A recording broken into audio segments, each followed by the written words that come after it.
West Bengal college শিক্ষক salary নিয়ে গুরুত্বপূর্ণ আপডেট। অ্যাসিস্ট্যান্ট প্রফেসর স্যালারি কত, প্রফেসর স্যালারি কত, অ্যাসোসিয়েট প্রফেসর স্যালারি কত, ডিটেলসে দেখাবো। Gross salary, in hand salary. তো দেখে নেওয়া যাক জয়েনিং স্যালারি কত, আর 7 পে কমিশনের স্যালারি কীভাবে হবে A to Z দেখাবো। কতটা পরিমাণ বেতন বাড়তে পারে, ফিটমেন্ট ফ্যাক্টর কী হবে, তো দেখে নেওয়া যাক। এখন যে পে কমিশনটা চলছে সেটা 6 পে কমিশন। এই মুহূর্তে স্যালারি কত, শুরুতে দেখাবো হচ্ছে অ্যাসিস্ট্যান্ট প্রফেসর স্যালারি। তো শুরুতেই বেসিক পে 57,700 টাকা এখন যেটা চলছে 6 পে কমিশন। তো ডিএ এখন আছে 18%। তো মনে রাখতে হবে প্রতি বছর কিন্তু বেসিক কিন্তু 3% হারে ইনক্রিমেন্ট হবে। তো শুরুতেই 57,700, এটা হচ্ছে অ্যাসিস্ট্যান্ট প্রফেসরদের ক্ষেত্রে। ডিএ 18%, বেসিকের ডিএ ডিয়ারনেস অ্যালাউন্স, তো বেসিকের 18% 10,386 টাকা।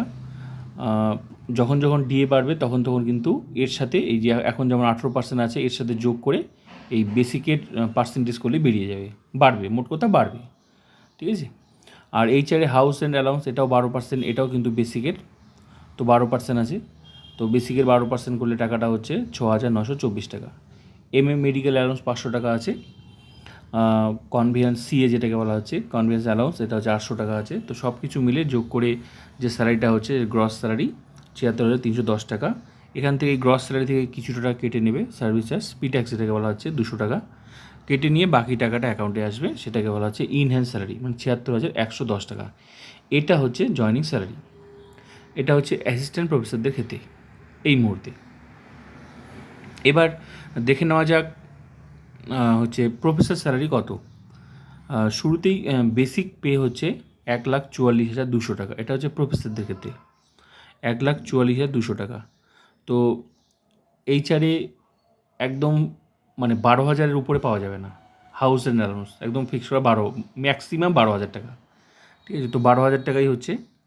ডিএ 18%, বেসিকের 18%, তো 1,44,200, এর 18% করলে টাকাটা হচ্ছে 25,256 টাকা। মেডিকেল অ্যালাউন্স হচ্ছে 500 টাকা। সিএ হচ্ছে 800 টাকা। সব কিছু মিলে যোগ করে যে স্যালারিটা হচ্ছে সেটা হচ্ছে 1,83,456 টাকা। এটা হচ্ছে প্রফেসরদের ক্ষেত্রে, প্রফেসরদের স্যালারি, ঠিক আছে। এটা হচ্ছে গ্রস স্যালারি। তো এখান থেকে 200 টাকা কাটবে, গ্রস স্যালারি থেকে 200 টাকা কেটে নেবে, ডিডাকশন হবে। তো কেটে নিয়ে বাকি টাকাটা অ্যাকাউন্টে আসবে 1,83,256 টাকা। এটা হচ্ছে ইন হ্যান্ড স্যালারি, মানে কেটে ছেটে এই টাকাটা পাওয়া যাবে। তো প্রফেসরদের স্যালারি হয়ে গেল। এবার অ্যাসিস্ট্যান্ট প্রফেসর হয়ে গেল, হ্যাঁ অ্যাসিস্ট্যান্ট প্রফেসর হয়ে গেল, প্রফেসরদের স্যালারি হয়ে গেল। এবার আমি দেখাবো হচ্ছে অ্যাসোসিয়েট প্রফেসরদের স্যালারি। তো এখানে শুরুতেই বেসিক পে 1,31,400 টাকা অ্যাসোসিয়েট প্রফেসরদের ক্ষেত্রে।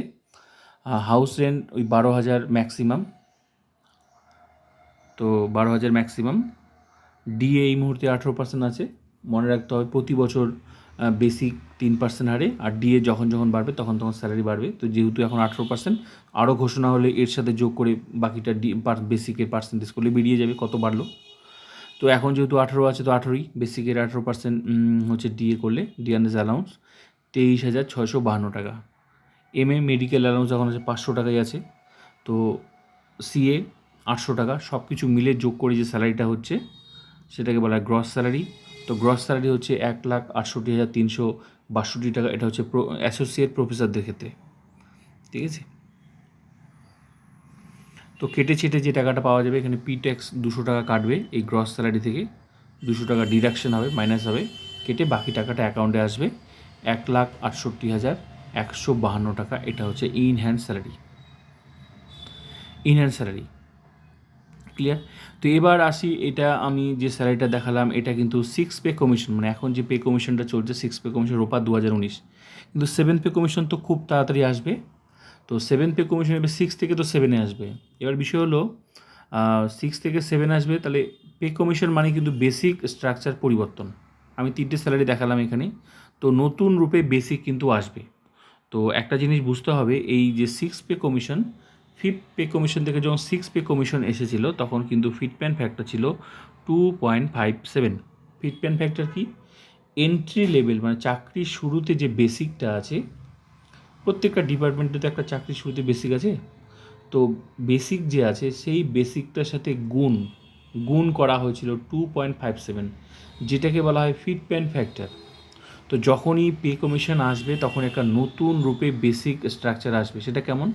যেমন এই যেরকম, যেমন এটা সেট করে দেওয়া আছে এখানে বেসিকগুলো সেট করে দেওয়া আছে, এটা কিন্তু 6 পে কমিশনের।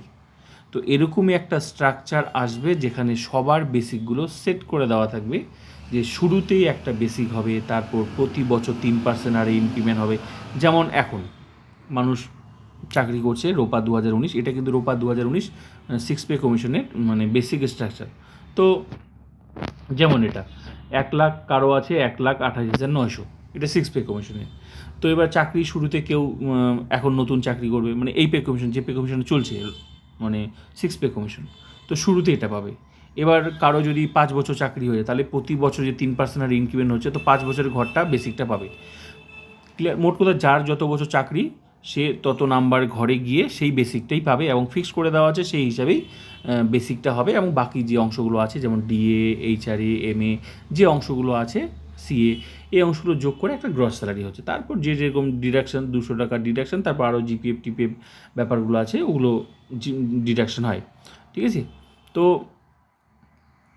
তো এরকমই একটা বেসিক স্ট্রাকচার আসবে, নতুন রূপে আসবে। সেখানে কিন্তু সরকার ফিক্স করে দিবে যে শুরুতে একটা বেসিক পাওয়া যাবে, তারপর প্রতি বছর 3% হারে ইনক্রিমেন্ট হবে। যেমন এখানে একদম ফিক্সড করে দিয়েছে যে এবছর এটাই বেসিক পাওয়া যাবে, তারপরের বছর ওটাই বেসিক পাওয়া যাবে, তারপরের বছর ওটাই বেসিক পাওয়া যাবে, একদম ফিক্সড করে দিয়েছে।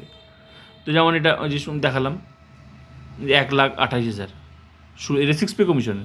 তো শুরুতে 1,28,000 নতুন যারা চাকরিজীবী, তো এই চাকরিজীবী যখন 1 বছর চাকরি হয়ে যাবে, অতিক্রম করবে, তার পরের বছর বেসিক চেঞ্জ হয়ে যাবে 1,32,800। তারপরের বছর আরেক বছর চাকরি হয়ে গেল, তো তারপরের বছর বাড়ছে এইভাবে। তো এইভাবে কিন্তু প্রতি বছর কিন্তু বেসিক চেঞ্জ হতে থাকবে। তাহলে কি বোঝা গেল? নতুন চাকরিজীবী শুরুতেই যে বেসিকটা আছে সেটা পাবে, আর যাদের দীর্ঘদিন চাকরি হচ্ছে সেই ঘর কত বছর চাকরি, তো এখান থেকে গুনতে হবে, এই ঘর থেকে গুনে গুনে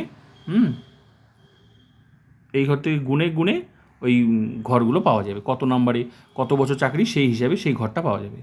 তো এরকম একটা নতুন রূপে কিন্তু বেসিক আসবে, সেখানে ফিক্সড করে দেওয়া থাকবে 7 পে কমিশন, সেই হিসেবে স্যালারিগুলো হবে। তো এবার বিষয় হলো তাহলে নতুন যে আসবে সেটাতে তাহলে এই মুহূর্তে যে এন্ট্রি লেভেলে যে বেসিকটা আছে সেটার সাথে বেসিক হবে মানে গুণ হবে, সেটা গুণ কত হতে পারে? এবার এখন হচ্ছে কেন্দ্রীয় সরকার রাজ্য সরকার কিন্তু একই। তো এই কেন্দ্রীয় সরকার কিন্তু বেতন কিন্তু ভালো দেয়, ডিএ যেমন দেয়, কিন্তু হ্যাঁ যখন নতুন পে কমিশন নতুন রূপে আসবে তখন হয়তো শুরুতে ডিএটা থাকবে না, কিন্তু কিছুদিন পর ডিএ কিন্তু অ্যাড হবে।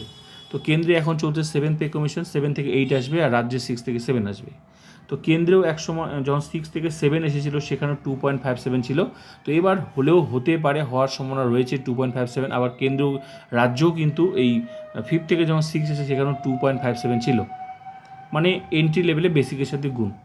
তারপর কিছুদিনের মধ্যে শুরুতে তো নতুন রূপে বেসিক আসবে এখানে, তারও প্রতি বছর বাড়বে। এক্ষেত্রে পুরনো যারা চাকরিজীবী তাদের কত বছর চাকরি সেই ঘরে বেসিকটা পাবে, আর যারা নতুন যখন 7 পে কমিশন চাকরি করবে তো নতুন বেসিকটা পাবে।